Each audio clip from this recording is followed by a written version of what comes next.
I'm gonna teach you something real good.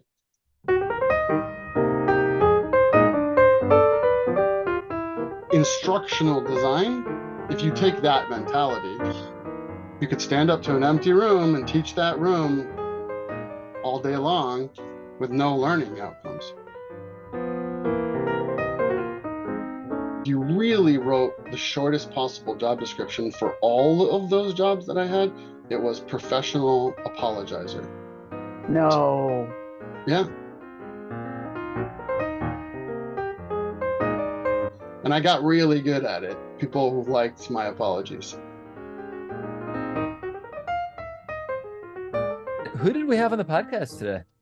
Oh, we had a fantastic friend, thinker, an alumna, a fellow alum of our program, Masters in Learning and Organizational Change at Northwestern.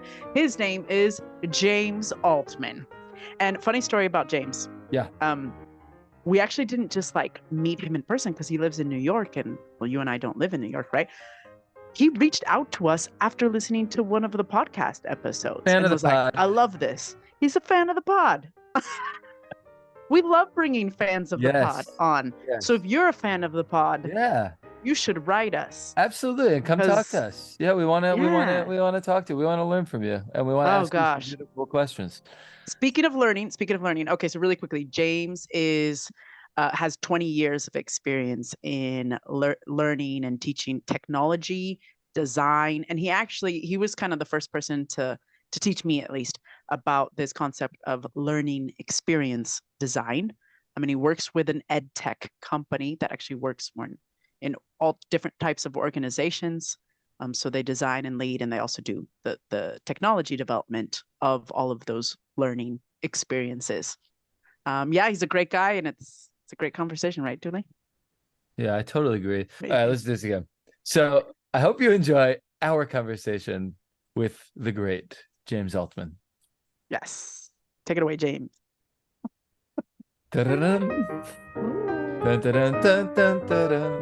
James Altman, welcome to the podcast. Yeah, how about that? Is it recording?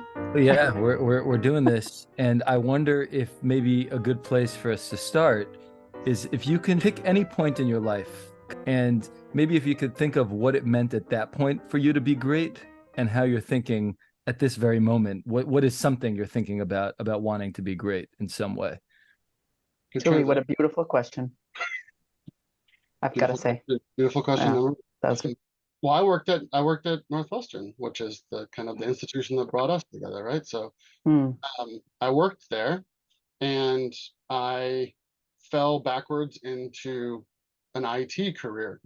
It wasn't what I set out to do or be, but IT, like it has for so many, it opens doors because it came on the scene quickly, right? Culturally, kind of just became a force of business. Yeah. And there weren't even degrees really then. Like this was, I mean, there were some for sure, but not nearly to like the extent that you can get formally trained now, 2003. So I was good at solving problems, and I had like taken computers apart and made websites and stuff in the 90s, right? So that was like early to have been doing some of those things. So then I could talk on the phone. So I quickly became like a technical support representative. And in this case, it was specific for faculty.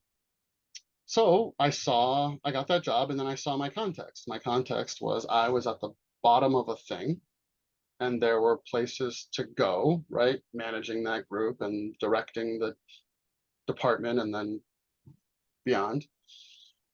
And I'm ambitious, so that's a different thing. I have a great friend, Jacob, who we talk about this stuff, like the relationship of greatness and ambition and how linked and yet disconnected they can be in a lot of ways.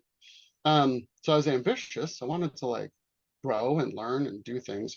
But to me, that was like, well, I just need to be the top of all this, right? Like I'm starting at the bottom, so I should just be the top of all of this, which in this case was the vice president of information technology at Northwestern University. Which so maybe the easiest way to answer your question is there's no way in hell I'd want that job now. That's probably the easiest way to answer the question, right? Was that ambition or was that greatness? Well, I think that's, so I was ambitious, but I probably jumped to the conclusion that that was, okay, I'll take the jump was, the bridge was success. So the ambition drives this need or want for success.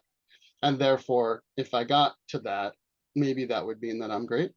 That's probably the way that I thought, the best that I can do Yeah. right now, putting those pieces back together. And I wasn't, you hear stories of like the actor that was going to make it and they wrote this pledge to themselves that they were going to have a leading role in the next 2 years. It wasn't like I wrote down VP of IT at NU and said, that's where I'm going. It was more amorphous and, but just, I was going to go to the next one, right? And it was not really a question that I wanted to go to the next one. So then in my head, it was kind of like, well, where would that stop? And in that institution, within that context, that's where it would have stopped. So it was ambition, a definition of success, and an inference, an implication of greatness. Yeah, I mean, it makes sense. So many of us, we associate that success with titles, right? Like there's a visible, a little pedestal, something, like the images of ladders to success or like climbing up. Success is always, not always, but I would say that in Western culture, the most visual images we have about success are some type of ladder or step going up, but the direction is up. We have not really, like success is never going down or going around or moving sideways or getting into a new space. It's nothing like that. So it makes sense. I think most of us at one point at least had to consider, is just the next title or visible position really the definition of success for me? So I'm excited to get into a deeper conversation with you about learning and experience and design and kind of the things that you've been thinking about for a long time.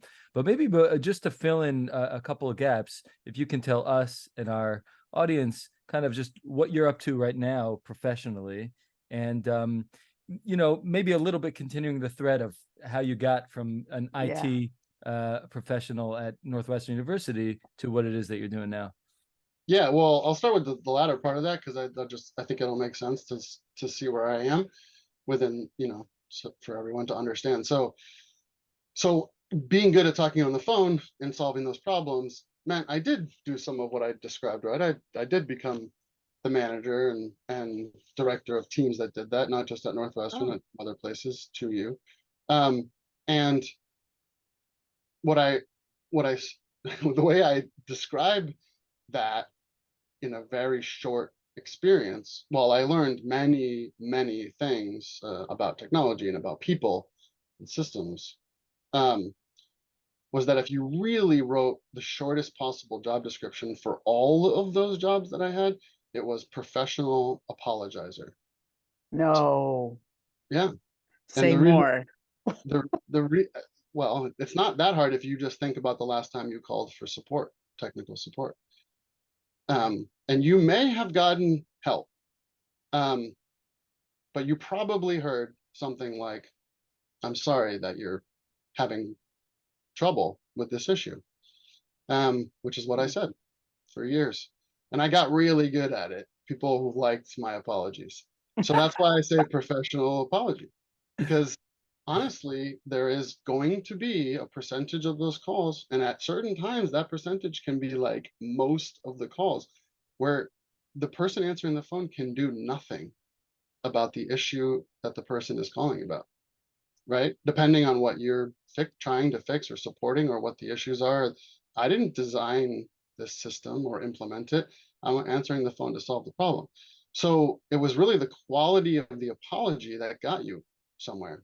It wasn't necessarily the resolution, because the metrics were often satisfaction. So after I finally realized that my job was professional apologizer, I thought, and this was during MSLOC, which is a degree that we all share, a Master's of Science in Learning or Organizational Change. So in that graduate program, I knew it was a turning point. It was going to be my chance to not be a professional apologizer anymore.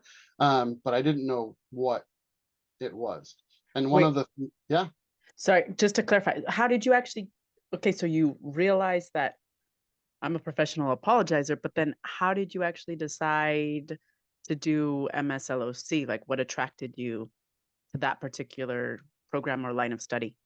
well, I have an answer, but it's an inside joke. I think you guys might know the answer. So the inside joke won't be that relevant to the audience, but I was tricked into going to MSLOC by Terry Kramer, who, who, who won me over and was one of the people calling to who I needed to apologize at certain times about enrollments in courses or the function of Blackboard specifically. And so we built a relationship, and just to clarify, she was the associate director of MSLOC at that time. And she built a relationship with me. And as we got to know each other, I would say that she might say something like, I saw more in James than what he was able to do in his role as a professional apologizer. That tech support, even manager of tech support, wasn't necessarily going to allow James the path to apply what he might be able to do. And he probably would benefit from this degree. So it's a joke, obviously it's a joke when I say she tricked me. She spent the time, coached and consulted with me to make me realize that if I learned more, which should be relevant to this conversation, that I might have more opportunity. Wow, that's fantastic. So yeah, awesome. So you asked another question. So I think, right? What are you doing now? So that's the jump. Yes. I said it was going to be a short answer. It turned into kind of a long answer. But the short answer, was the end of the short answer was when I realized that and went and got a degree. And I think people have the wonderful opportunity in going to that program to say, some people might come out and say, well, I got a degree in change because they want a shorthand, right? Or I got a degree in whatever. I say I got a degree in learning because we all did. It's all true, right? But there's these wonderful facets on a complex, somewhat interdisciplinary degree. So when I got my degree in learning, I started to realize that the professional apologist, sure, that was true. But what I also realized, and I didn't have this word yet, and I think we should get into this word as part of what we're going to talk about today, was that I was designing solutions. Sometimes they were technical workarounds for what people were trying to do, but I was designing solutions because these faculty were calling frustrated about the feature void of a system like, at the time, Blackboard, a learning management system, a system where courses are either taught or supplemented by materials online, right? So when they were frustrated by the feature void, like the inability to do X, Y, or Z, I started to learn that by asking questions like, well, okay, so what are you're complaining about this thing not being there, but what are you trying to do? And they would start to tell me in their language things about learning objectives or learning outcomes. I want the students to use critical thinking. I want the class to compare and contrast these ideas. I want them to feel the pain of X through this experience. And as I started to learn about those things and then connect them to like the industry or the domain of learning by learning about it in the master's degree, I was like, I've actually been doing some learning design while apologizing. And I had no idea that that's what I was doing. And then during that time, so 2008, I went on Indeed and I set an alert for any job that had the words learning and design in them. So I wanted those things. I wanted learning design. And I didn't know the industry per se. I mean, I had been in edtech, let's call it, right? Supporting Blackboard, but I wanted to be learning design. So we can skip a whole bunch of things, I guess, to answer right now anyway, to answer Tuli's second question, which is I'm doing now. So now I own and run with my partner, who's actually sitting on the other side of this wall, and you may hear, depending on how loud he talks. We own and run a learning experience design company. So achieved, right? I got there, and we are working with some organizations that are either profit or nonprofit, but are generally kind of doing things to provide opportunities for people to learn and therefore elevate their life in whatever it means. Coming full circle to this success and greatness and thing, right? That the companies we work with are trying to provide opportunities for people to learn something that will help them get where they're going. So we help them build, in kind of the quickest way to say it, online courses, but that can mean a lot of different things, which is why we call them, that's why we call them learning experiences. Very Yeah. cool. Totally. I'm wondering if you could share with us an example or a case study of maybe a client that you worked with, or something that you did at some point, well, in your work at Jackrabbit, where you felt like, I'm doing the thing that I set out to do. I'm doing learning design. Yeah. Yeah. Can I ask I'm sure, by the way, I'm sorry, I'm sure there are many, but just feel free to just choose one, you know?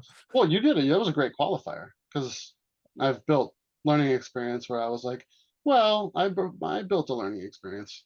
And then there and then there were ones where I think I would interpret what you described as deep satisfaction from building that learning experience. Yeah.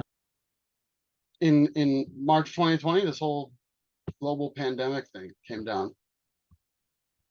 To just jump to a bunch of conclusions, had a little impact on online learning around the world, of which we're still feeling a lot of the negative repercussions, and that's a whole podcast probably in on its own.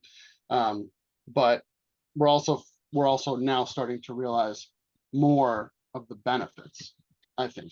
So I think we're still recovering from a lot of the trauma of the experience itself, but also the trauma of Zoom fatigue, and considering that emergency online teaching wasn't designed because no one had the time to design it.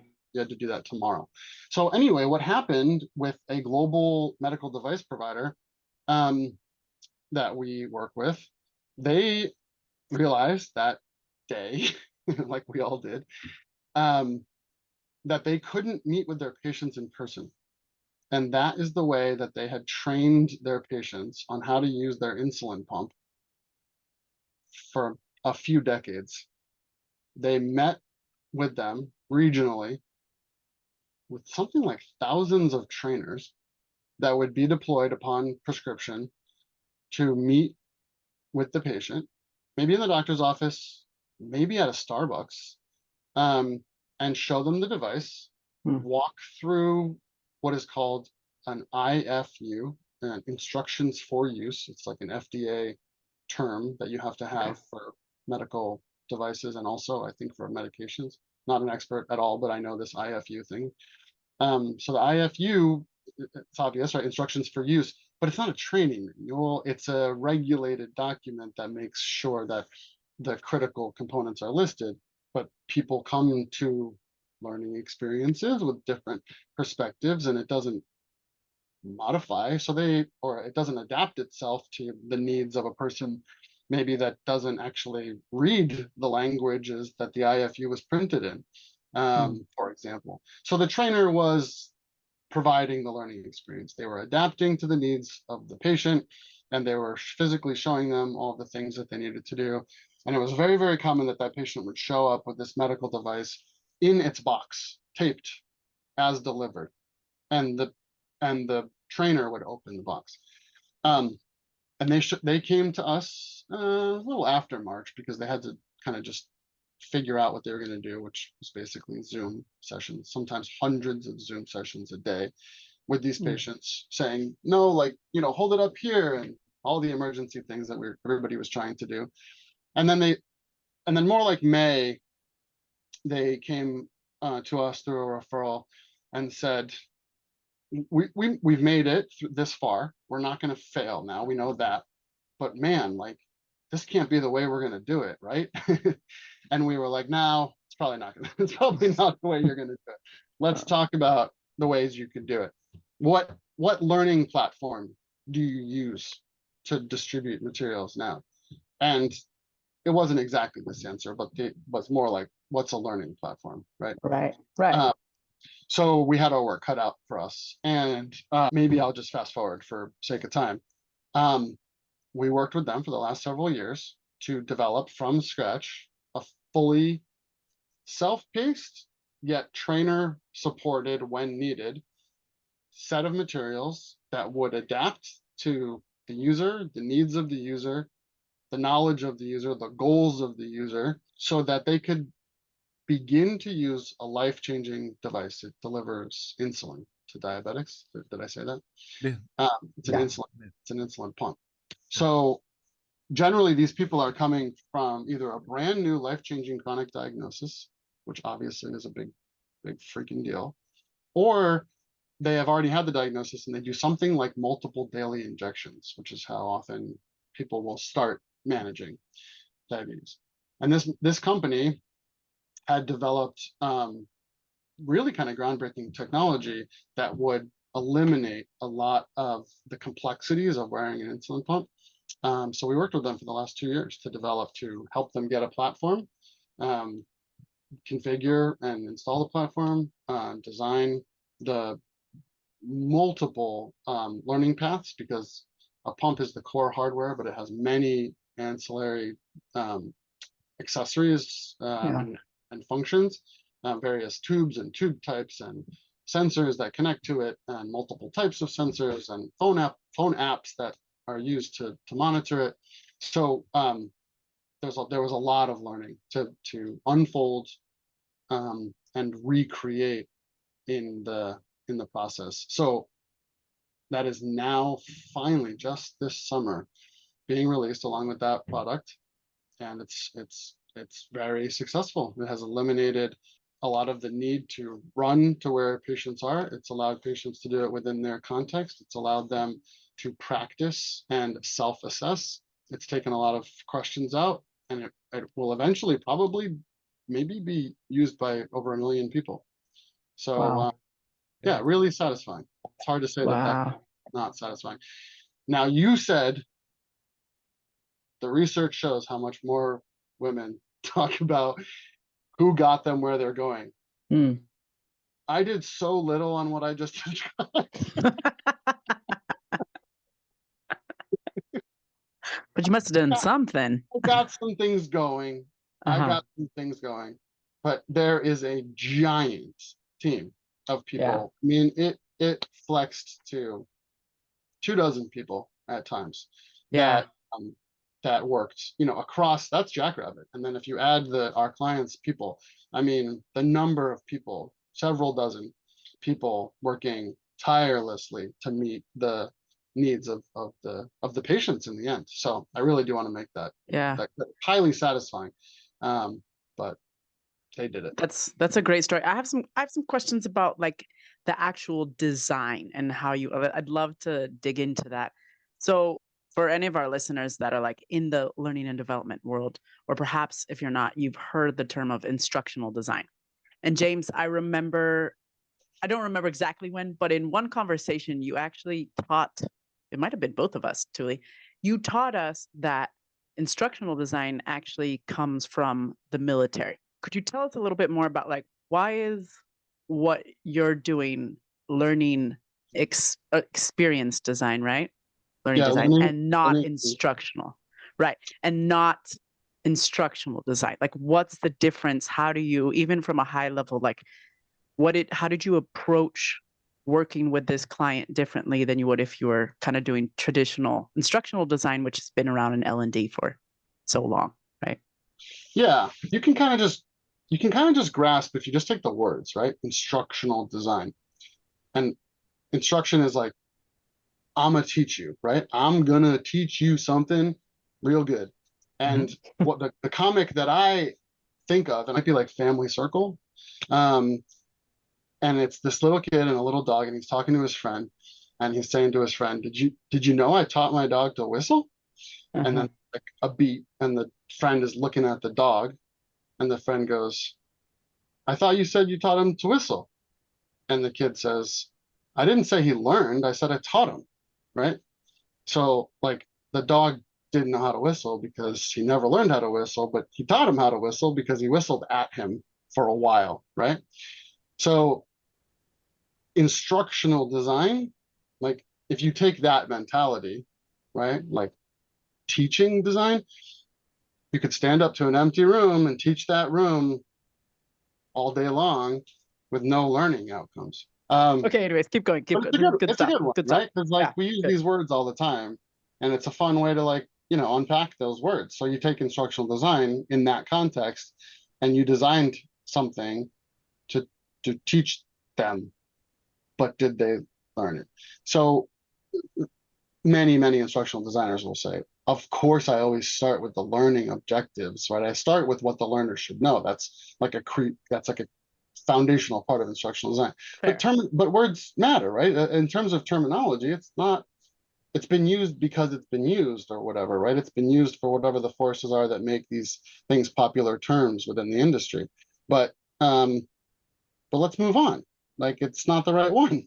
So let's talk about learning. And if that's what we're designing for, let's talk about learning design. And then within our context, we think about the experiences that people will have, right? So learning design could be really broad, but we are designing, in this case, the experiences. And you could take learning design and go real meta into theory, right? Around things. But we want it to be pretty practical. We want these to be experiences, things, something that people go through that we designed for them to learn. And if done well, it should show that they've done that. Yeah. Yeah. It sounds like, I mean, what I'm hearing is like a big paradigm shift. Learning experience does not assume that there is one teacher, right? It gets rid of that because it's more about designing the conditions where people can have an experience which allows them to really learn, right? Yeah, Is that's that the way you fantastic. would say it? Yeah. Not only does it not assume there is one teacher, it automatically assumes there is not just one learner or one kind of learner. Right. So just to Yes. highlight that in our practice, our process requires the development of some type of learner persona. And the reason it's debated is because of the pitfalls of stereotyping that can that can happen. So we try really hard to be aware of that and to be conscious of it, to be inclusive, and to also let the data lead us rather than jump to conclusions that may be chock full of biases. So what we try to do is develop these learner personas that really represent their goals, outcomes, and challenges. And if you kind of put it in that perspective, because there was a lot of learner personas over the years, and this happens in UX too, that were like demographically written, right? So they're just trying to like name the demographics. We have a 32-year-old Latinx woman that's a professional in marketing. Yeah, what's she trying to do? Where is she going? And what are the limitations and challenges of her life that matter as it relates to the learning experience, right? So anyway, you just said the teacher, not having it be one teacher made me think of that part of what we do, which I think is really important. Learning experience design is learner centric, and you can't be learner centric if you don't know who the learners are. So we try to solve for that before we get started designing as best we can. Yeah.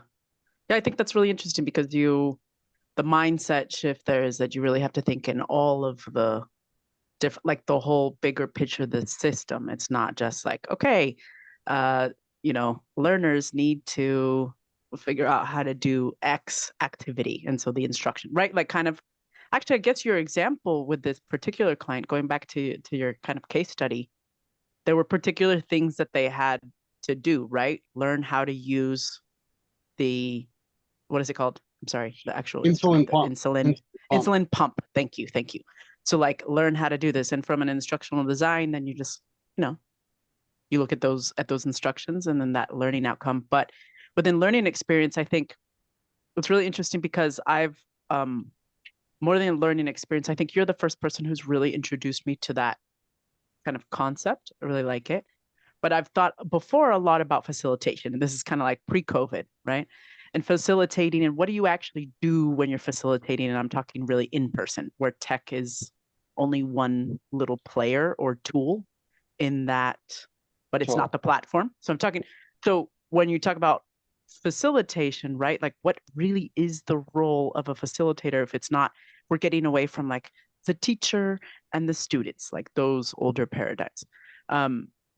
The facilitator is trying to create conditions and introduce content, perhaps, and questions, and basically all of the conditions so that the people present together will be able to have some insights or go through a journey. I've often thought a bit about it as like going through a journey of kind of a little bit of hero's journey, where like a mentor maybe comes in, but they're not a teacher necessarily. They might have some type of little knowledge. They might just plant it. And like your whole session or workshop, which is what I personally have a lot of experience in, you would be invited to cross a threshold of kind of learning, but you would explore and go into new territory. So this is really interesting stuff. But I'm wondering now about going back to this client, to this case study. So if you could give us some examples of like what kind of questions did you start asking that client in order to even begin to design? And also, do you tend to have, at least within Jackrabbit, you tend to have like an agile approach to this where you're like doing little sprints and then testing and prototyping and that, or do you have like a big reveal at the end? What does that process look like? Might be different. Yeah. Well, I'll just start from the end and go backwards because we have we would call it like a proprietary process. We have 5 phases for it.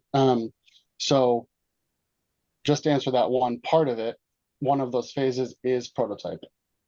And prototype can mean many different things, right? There can be extremely lo-fi prototypes, literally scratches on paper kind of prototypes. So that process is highly iterative, and it is in the middle of the process, and I'll explain why in a minute. It's highly iterative. So yeah, there's like an agile mindset, but we don't employ anything that's in the capital A agile from a technology software development, just to be clear. It's adaptive and reactive based on what we learn, what the prototype teaches us by testing it with actual learners, or in some cases, the best proxy that you can get, someone that hopefully has had a lot of exposure to those learners and therefore can represent them fairly and well. So that's iterative. On the other sides of this process, with prototype being in the middle, we start, and you asked what do we ask them? I can say some of the things that we ask them because we have a discover process. And we actually use the double diamond to demonstrate our process. The double diamond is a diagram that is, I think, mostly famously used from UX. And it starts with a point and expands out. And that's discover, because you're kind of continuing to grow your understanding. And then it comes back down. And people can call that various things. We call it clarify, because we're bringing that down to our understanding. And then at that point, ours goes to expand again because we prototype. And that prototype can mean, an inductive process of more ideas and more possibilities and expansion of understanding. And then ours comes to a point on what we call playbook. And the idea being document everything that you've learned already so that you are ready for the launch of scale, which is the last kind of explosion out the back of the double diamond rocket. So in Discover, I mean, we talked a little bit about it, but a lot of it spent a lot of time on who are your learners.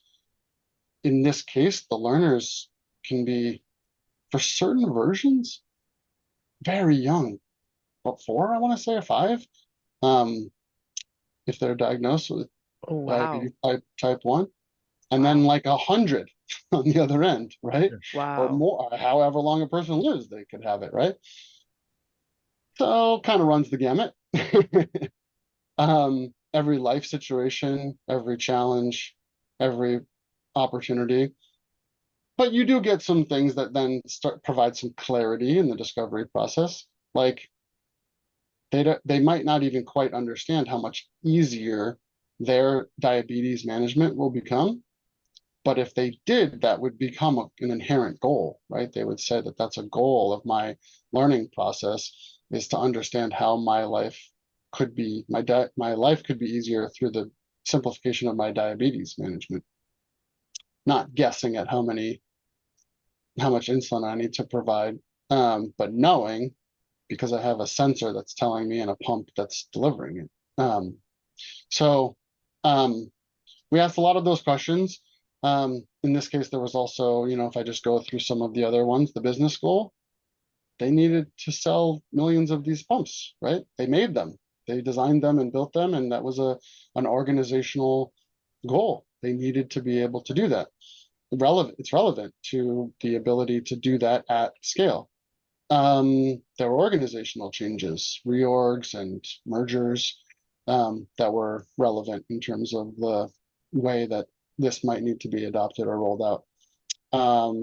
Tons of technological implications. This is an organization, one of the largest medical device providers in the world, maybe the largest, and the existing technology infrastructure was representative of decades of systems gnarled together in clouds all over the planet. So how to untangle all of that and connect the learner data and get it to flow the right way. So that's just a couple of examples of things. Oh, and then I'll just throw UX, UI. We had to do their brand standards, which all changed in the middle of the project, right? They launched an entirely new brand set in the middle of development. So fun, the fun stuff, the amazing things, bright new colors, modern. I'm sure that was an exciting day in the office. Yeah. Yeah, and like, where does that apply? Where doesn't it apply? What are your rules? And some of it launched without those, and some of it launched with it, and those were decisions they made. But yeah, anyway, so those were a bunch of the questions on the Discover thing. And also the iterative nature of it, meaning that things, even after you've quote discovered everything and quote clarified everything, you get to discover new things later. Yeah. No, that never happens. No, everything's easy and straightforward. So yeah, is that helpful? I hope it's helpful.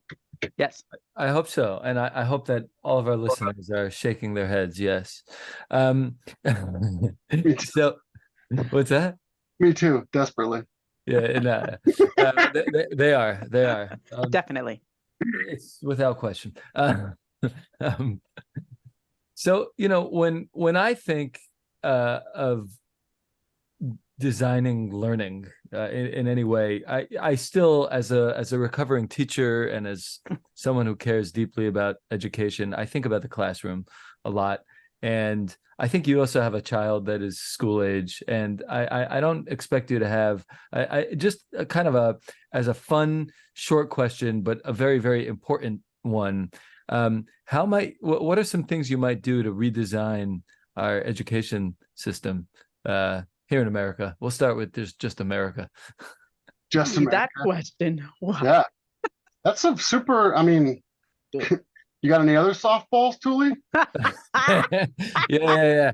So softball. climate change. How can we design people to learn about it, learn how to change their behavior? Yes. Yeah. Yes. Yeah. That's the other softball. You could choose either one of those easy questions. Okay, easy one. Tuli. I could just make it the same answer, probably. Geez Louise, kidding me? I mean, I'll bring you on part 2. I'm gonna give you a real nuanced dodge. Are you ready? I'm practicing to be like, run for office. Yeah. what I think is important is that kids learn. So the reason I'm going to dodge it is because of I don't want to pretend to know stuff I don't know.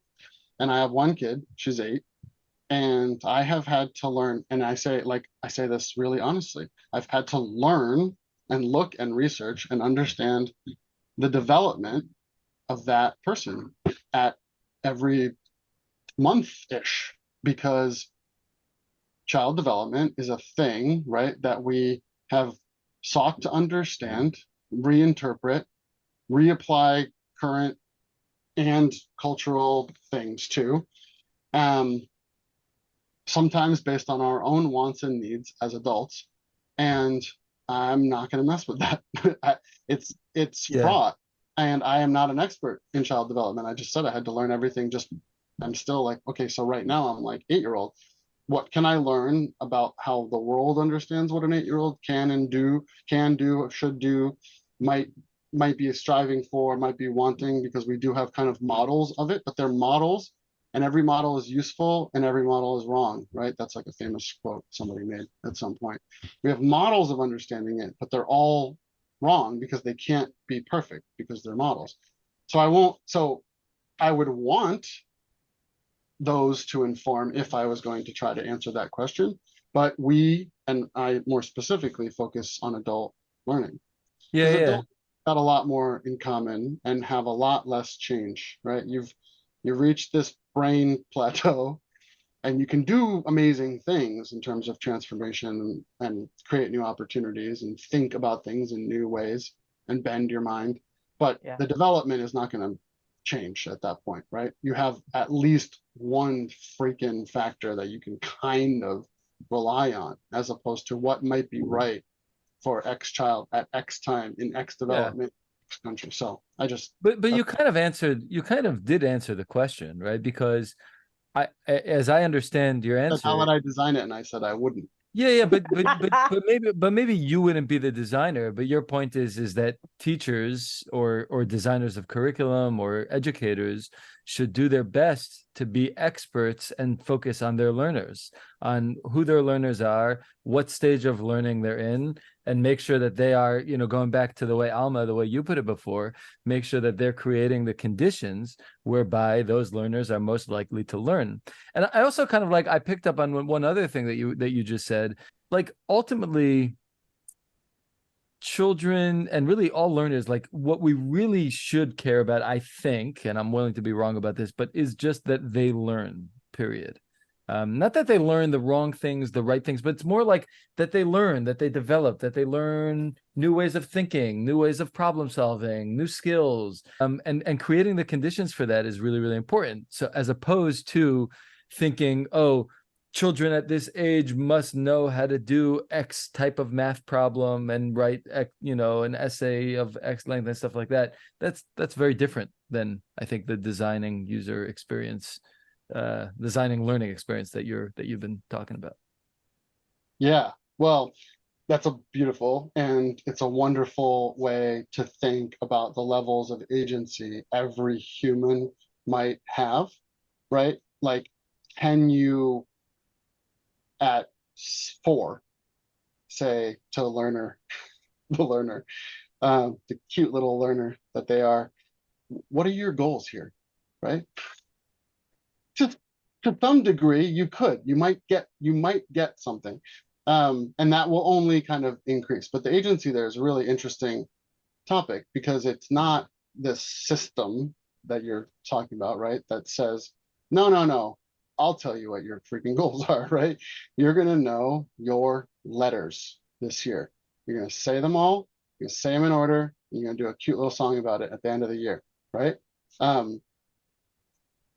Maybe that's not necessarily, maybe that's not the thing for that kid that's going to get them to where they're going, because maybe those letters, through whatever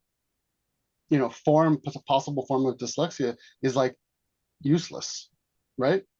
So I don't want to go to kind of crazy edge cases. Not that that's not crazy edge case, but you can't design a curriculum for every single student, which is probably one of the major challenges of trying to do it. So Here you go. You want me to really answer it? Let's have a 1-to-1 teacher to student ratio. Go. Okay. Hey, Okay. that's a good place to start, and then It is. we'll take it from there. It certainly would increase the likelihood of success for the learner. This is true. You don't think There's so? It could. Probably. It probably- Increase the yeah. likelihood for sure. Likelihood, yes. I'll take that. I'll take that. Oh, that's all So- I said. No big deal. So there's something really interesting you just said that I wanted to reflect on really quickly. Let me see if I can remember. And I know The goals. oh, okay. Oh, go ahead.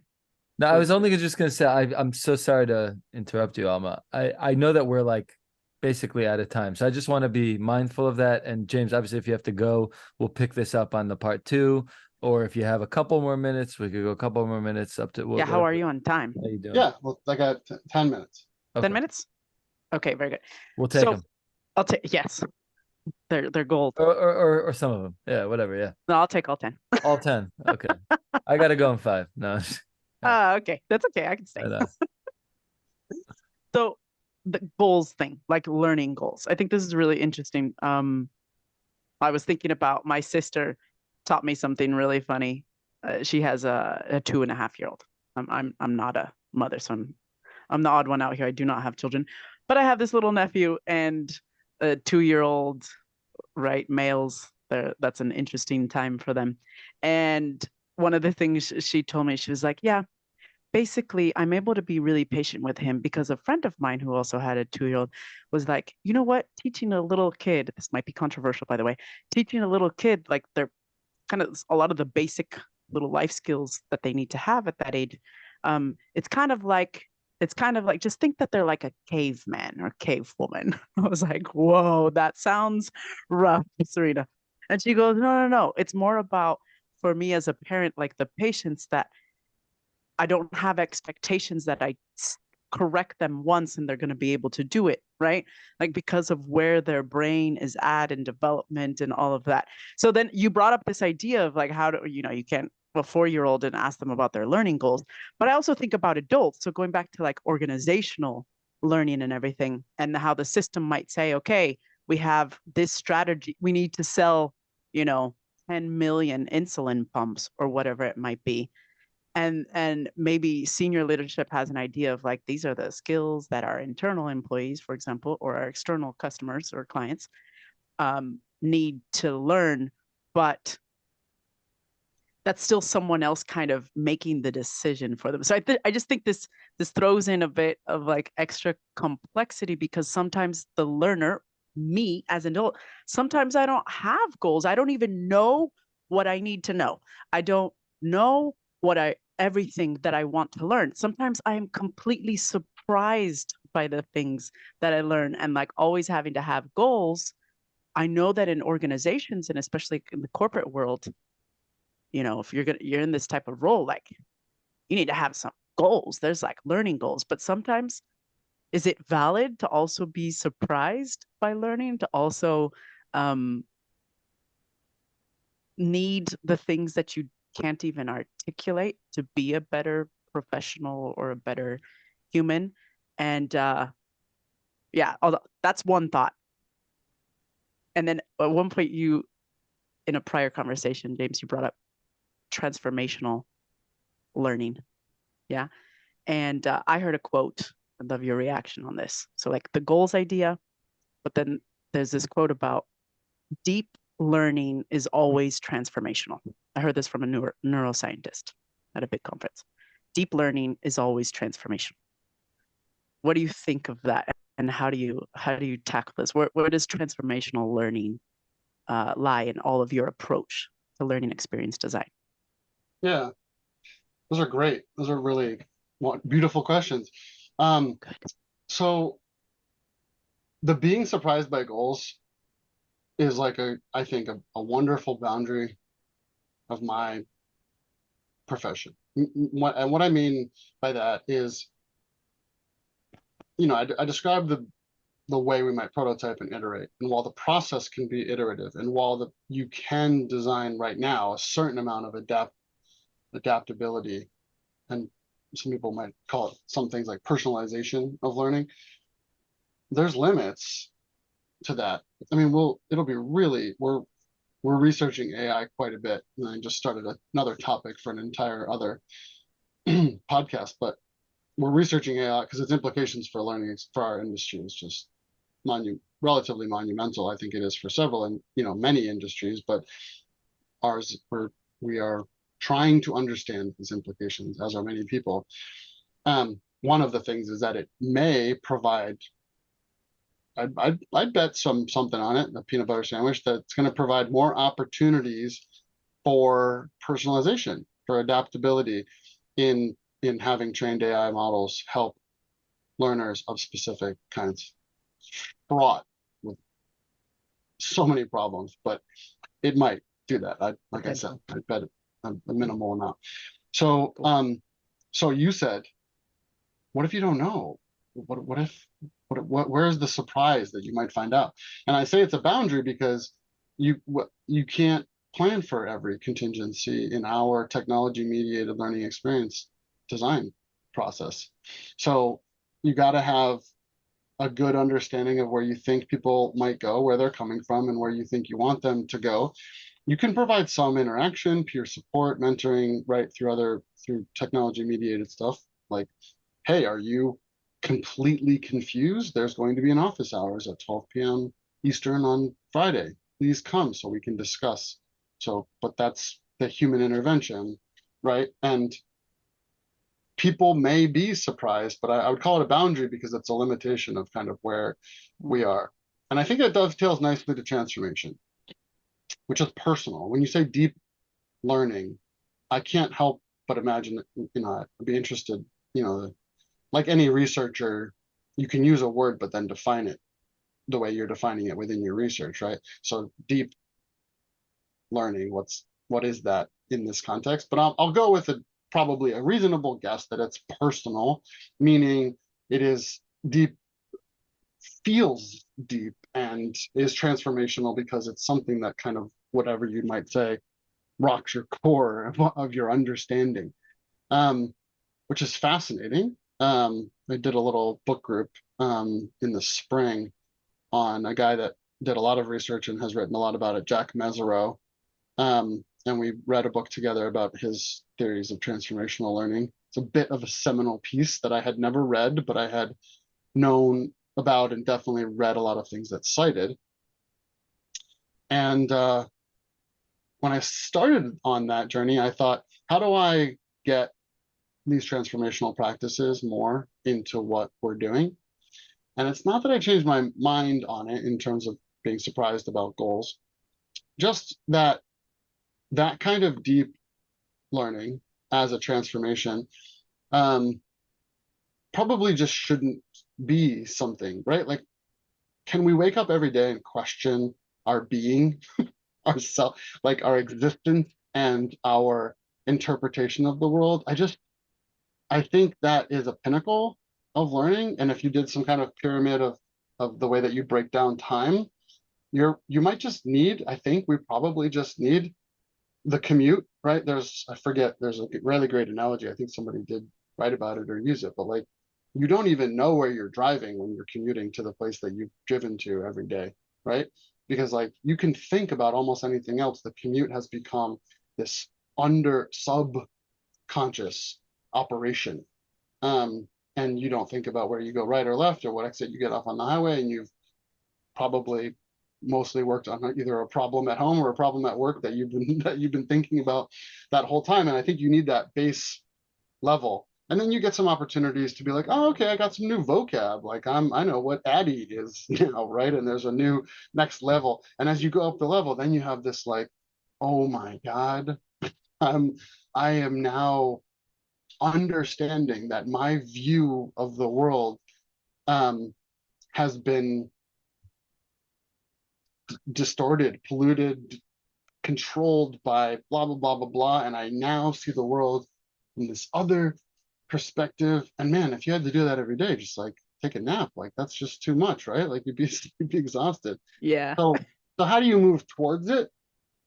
And then like the last note I want to make on that is that a lot of pyramids are from Bloom's taxonomy. So Bloom's taxonomy uses these levels of cognitive learning, highly associated with instructional design.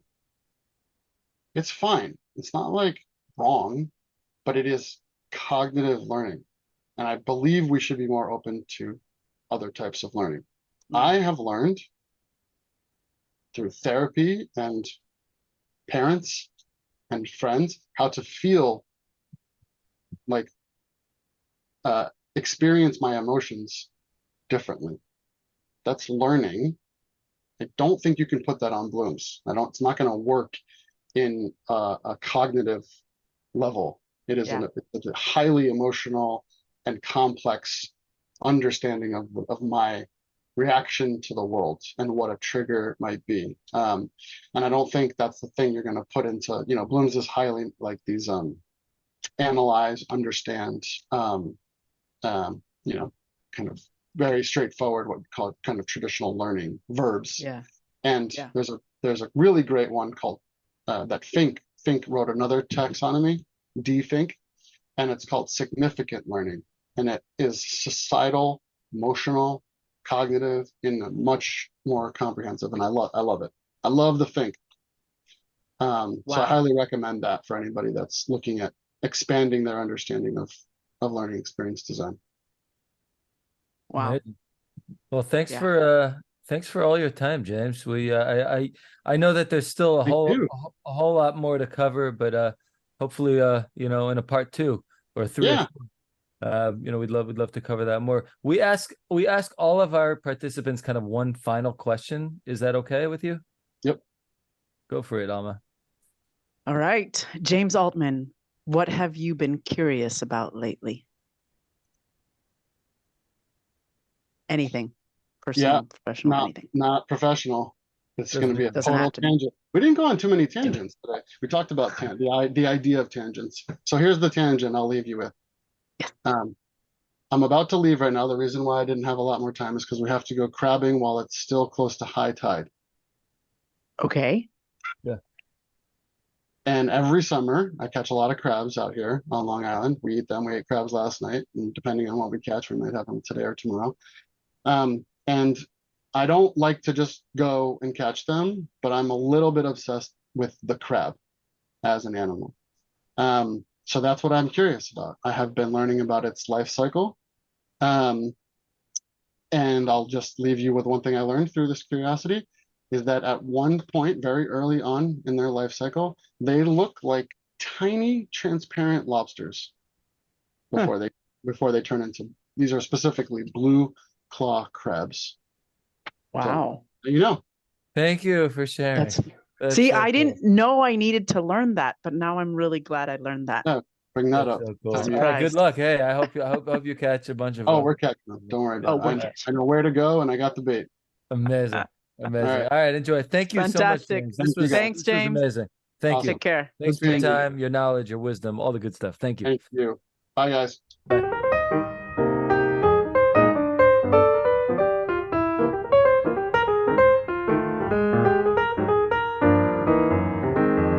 Well, I have a logistical question. When do you think this might air? In probably, my guess is in about 6 weeks. Yeah. Okay. Yeah. So I'm going to go with October 2023.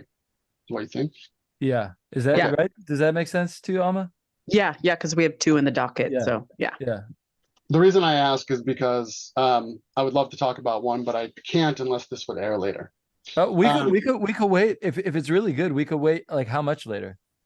Just February 2024. Oh no, we can't make the people wait that long, James. I'm sorry.